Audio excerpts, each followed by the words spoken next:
I know you did a Klopp interview as well, didn't you? Was that last year? Last summer. How did that come about?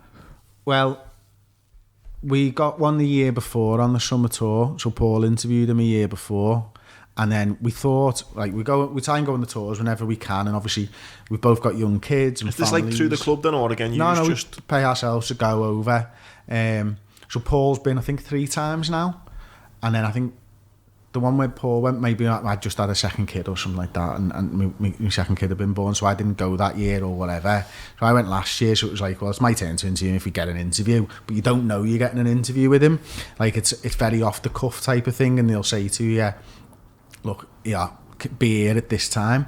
So we were hoping that we'd get an interview, but we were leaving Boston a day before the team were. So if they turned around and said tomorrow, we'd have been flying to New York and we'd have had to change all our flights and stuff. Anyway, as it turned out, they got in touch about 10 o'clock in the morning and said, can you be here at 11 to interview him? I was like, yeah. Shit, we're 45 minutes away. Fucking jumped in like a fucking Uber, and I'm like writing questions like on the phone. I wrote them on the plane over there, but they said like, you got 20 minutes. I'm like, shit, I'm just crossing questions out, like, no time for that. But it was good because I didn't have time to get nervous or think about it in any way, shape or form. Like, so that was cool. Like, and then we went in there, and the Anfield Wrap were in the room was like split into 2. And the Anfield Wrap were already interviewing, like, we were tiptoeing past, and like you could see how made up they were, and then you could hear them laughing, and you could tell it was a boss interview, and like I was trying not to listen because I don't want to repeat anything. Like, that's why I don't listen to the Wrap no more. I've always said this. I think they're amazing. I think the content's brilliant.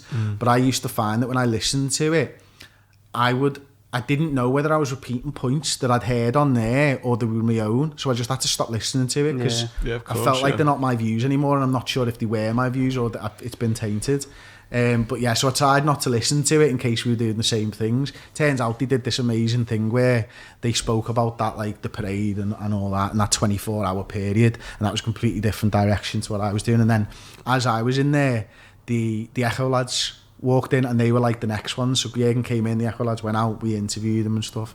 Unbelievable experience. Like, I was so fucking nervous. Were you? I was so nervous, mate. I didn't get nervous talking to people very often, like. But he's like the daddy, and man. Yeah, he's just amazing. like fucking unbelievable. And was it as like? Did it feel as good? Like, as I can only imagine. Yeah, it was boss, mate. Oh, absolutely. Like, I'm just there, and just like, because I stupidly said to him, I'm going to try and ask you questions you've not answered before, and he laughed like bullshit, like there's no way, like, because he was thinking, I even said during the interview, I remember this more than most, he said like, I'm sure we'll get on to transfers later, and I went, no, we won't.